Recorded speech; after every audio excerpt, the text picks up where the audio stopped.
தானியம்னு எடுத்துக்கும் போது அரிசி இருக்குது, கேழ்வரகு இருக்குது, கம்பு இருக்குது, தினை இருக்குது, அது மட்டும் இல்லாமல் வந்து கோதுமை இருக்குது. இப்படி இந்த விஷயங்கள்லாம் இருக்குது. அதில் என்னென்ன சத்து இருக்குதுன்னு நமக்கு தெரியுமா அப்படின்றத பற்றி நம்ம வந்து யோசிக்கணும். இப்போ அதுக்கான விளக்கத்தை வந்து இவர் சொல்கிறாரு.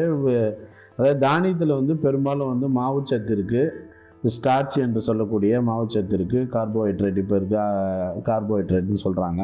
ஸோ இந்த விஷயங்கள் எல்லாமே வந்து தானியத்தில் இருக்குது.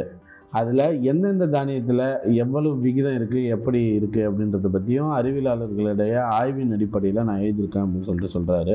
இருக்கிறதுலே அவர் வந்து கடைகோடியில் வைக்கிறது வந்து அரிசியை தான் வைக்கிறாரு. ஏன்னு கேட்டால் வந்து அரிசி வந்து நம்ம வந்து எப்படி சாப்பிட்றோம்னா வெள்ளை வெளியேறுன்னு சாப்பிட்றோம். அது இருக்கிறதுலே வந்து ரொம்பவும் வந்து சத்து குறைபாடு உள்ள ஒரு உணவு வந்து அரிசி உணவு. ஏன்னு கேட்டிங்கன்னா நீங்கள் வந்து அரிசியோடைய அந்த அந்த அரிசிக்கு கீழே இருக்கக்கூடிய தவிடுன்னு சொல்லுவாங்க, அதில் தான் வந்து அந்த ஸ்டார்ச் வந்து அதிகமாக இருக்குது. நம்ம என்ன பண்ணுறோம்னா அதை நல்லா பட்டை தீட்டிடுறோம். பட்டை தீட்டினதுக்கப்புறம் நம்ம வந்து அது பட்டை தீட்டுறதோடு விட்டுறதில்ல.